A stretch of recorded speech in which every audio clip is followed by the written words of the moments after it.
பாடம் நடத்துகிறப்ப நான் எதை நடத்திக்கிட்டு இருக்கேன்னா, நக்கீரனுக்கும் சிவபெருமானுக்கு இடையில் ஏற்பட்ட அந்த போராட்டத்தை நடத்துகிறேன்.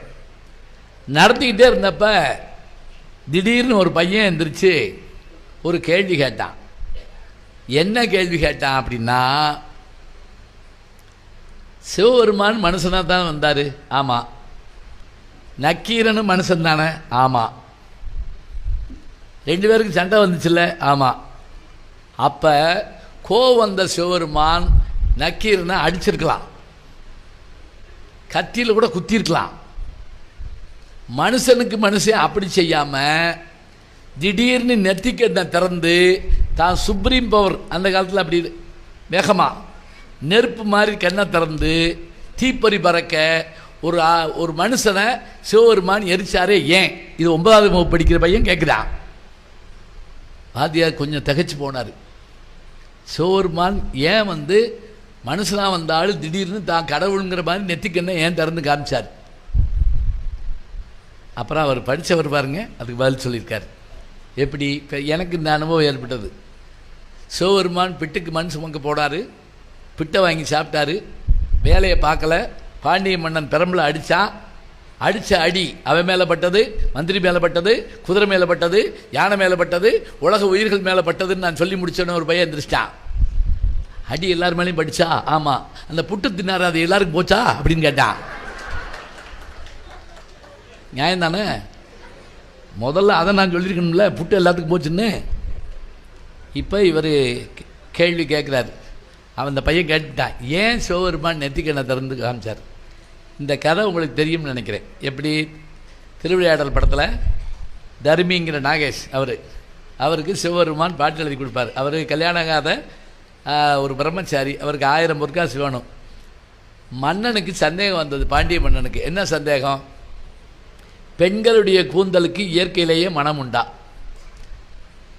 இப்போ இதெல்லாம் சொல்ல முடியுமா? இப்போ முதல்ல கூந்தல் உண்டா, முதல்ல அது ஒரு நீளமான கூந்தல் உண்டா, குறைவான கூந்தல், அப்படி வேணால் பட்டிமன்றம் போட்டுக்கிட்டு இருக்கலாம். இன்னொன்று, பெரியார் ஒரே வார்த்தை சொன்னார், எல்லாத்தையும் பாய் கட் பண்ணிக்கோ, பண்ணிவிட்டு நீ பாட்டுக்கு சந்தோஷமாக திரி, அதை போட்டு இழுத்துக்கிட்டு இருக்காதுன்ட்டு போயிட்டார் அவர். கூந்தலுக்கு மனம் உண்டா, இந்த சந்தேகம் வந்துருச்சு. நீங்கள் கேட்கலாம், இப்படி இதெல்லாம் வேலையை தவங்களான்னு. இல்லை, அப்போல்லாம் டிவிலாம் கிடையாதுல்ல. மன்னன் கேள்வி கேட்குறான், பரிசு கொடுக்குறான். சரி இருக்கட்டும், 1000 பொற்காசு பரிசு.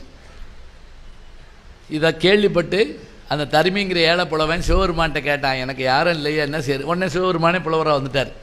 நல்லா பாருங்கள், அவர் நினச்சா ஒரு 1000 பொற்காசு அவனுக்கு கொடுக்க முடியாதா? கொடுக்கலாங்க.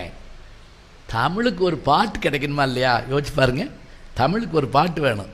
உடனே அவர் என்ன பண்ணார், தானே ஒரு பாட்டு எழுதி அவன்கிட்ட கொடுத்து, இதை கொண்டு கொடு.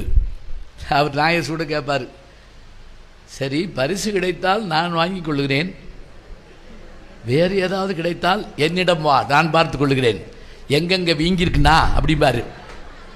அதே மாதிரி கொண்டு போவார். பார்வேந்தே என்னை பார்வேந்தே, அதுலேயே சிலேடை இருக்கு பாருங்க. பார்வேந்தேன்னு நாட்டுக்கு அரசன், என்னை பார்வேந்தே சீமி அப்படின்னு அர்த்தம். பார்வேந்தே என்னை பாட்டுடன் வந்திருக்கும் தருமியை பார்வேந்தே சொல்லிட்டு பாட்டை வாசி. ஒன்னே, கொங்குதேர் வாழ்க்கை அஞ்சிரை தும்பி காமம் செப்பாது கண்டது மொழியுமோ பயில் இது களியை நட்பின் சரியை தருவி குந்தலின் அறிவும் உழவோ நீ எரியும் போவே சொல்லி முடிச்ச உடனே அற்புதமான பாட்டு, அருமையான பாட்டு, 1000 பொற்காசுகளை கொடுங்கன்றாங்க. போடுங்கள் போடுங்கள், முதலில் பால்காரன் கடையை அடக்கணும் அப்படிம்பாப்ல. கொடுக்க போகிறப்ப மன்னா அப்படிம்பார். யார்? நக்கீரர். சற்று பொருங்கள் புலவரே, இங்கே வருகிறார். வரமாட்டேன், பரிசை வாங்கி கொண்டு பிறகு வருவேன், அதுக்குள்ளே என்ன அவசரம்? மன்னா போடுங்கள். அதில் தான் சந்தேகம். என்ன முதற்க இந்த பாடலை எழுதியது யார்? நான் எழுதுதான். அப்புறம் மண்டபத்தில் எழுதி கொடுத்தா வாங்கிட்டு வந்து நான் எழுதுதான். சரி, அப்படி இருந்தால் அதற்கான விளக்கத்தை சொல்லிவிட்டு பிறகு பரிசை பெற்று செல்லலாம்.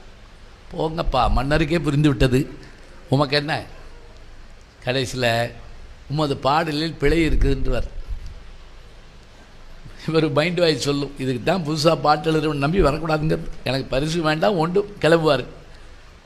சிவபெருமான்கிட்ட போய், ஏயா உனக்கு பாட்டு எழுத தெரியலன்னா முதல்ல சொல்லியிருக்கலாம்ல, இப்போ எனக்கு உன்னைய நம்பி புலமும் போச்சு, கத்தி கத்தி குரலும் போச்சு, யார் பாட்டில் குறை சொன்னது? இவர் சொல்லுவார். அங்கே ஒருத்தன் சொன்னால் சிவபெருமான் போவாருங்க. யார்? சிவாஜி. 2 பேரும் பேசுகிறத பார்த்தீங்கன்னா இப்போ போய் போட்டு பாருங்க. வேகமாக வந்து தருமி கொண்டு வந்த பாட்டில் குற்றம் கண்டுபிடித்தவன் எவன் அப்படி பார்ப்பல. அவன் இவன் என்ற ஏகவசனம் வேண்டாம். முறையாக கேட்டால் சரியான பதில் வரும்.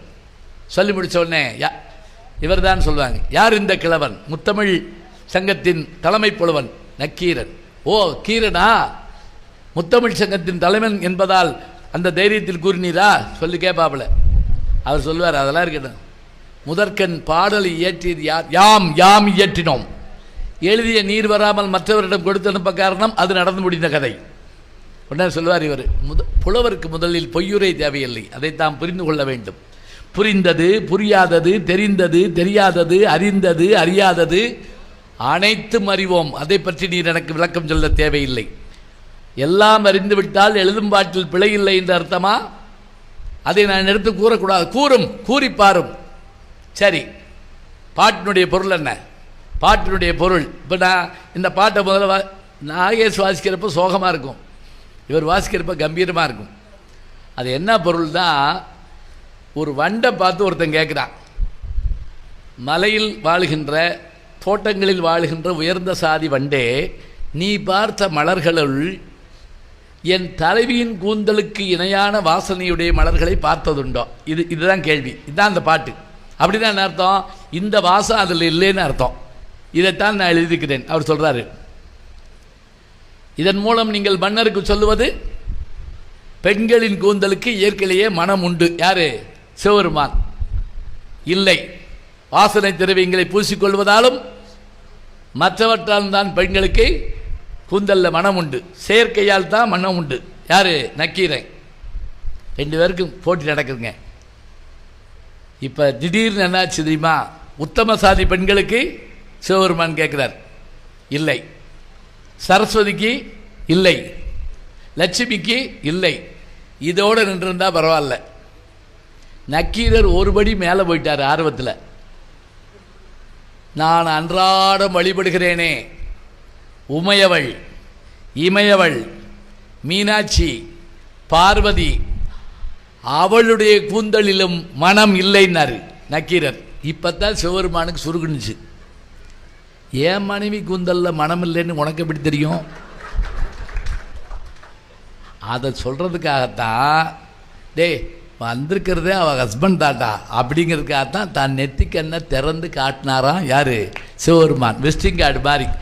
அப்படி நெத்திக்கண்ணை திறந்தது காரணம் அவள் எரிக்கிறதுக்காக இல்லை. நீ சொன்னையே அந்த மீனாட்சி, பார்வதி, உமையவள், அவளுடைய வீட்டுக்காரன் நான் தான் காட்டுறதுக்கு தான் கண்ணை திறந்தார், மற்றபடி எரிப்பதற்காக இல்லை. இதோட கதை முடியலை. இந்த கேள்வியை கேட்ட 9ஆம் கிளாஸ் படித்த அந்த பையன் யார் தெரியுமா? தமிழகத்தின் முதல்வராக ஆட்சி செய்து எழுத்துலகில், பேச்சுலகில், திரையுலகில் சாதித்து காட்டிய டாக்டர் கலைஞர் அவர்கள். அவர்தான். அவர்கிட்ட அந்த பதில் சொன்ன வாத்தியார் பேர் தண்டபாணி தேசிகர். தேவாரத்துக்கு உரை எழுதியதோடு மட்டுமில்லை, மிகப்பெரிய வித்வான். அதனால தான் இவர் முதலமைச்சரானே அவரை கூப்பிட்டு அவருக்கு பொன்னாடை போற்றி அவருடைய திருவடிகளில் வந்து வழங்கினார்.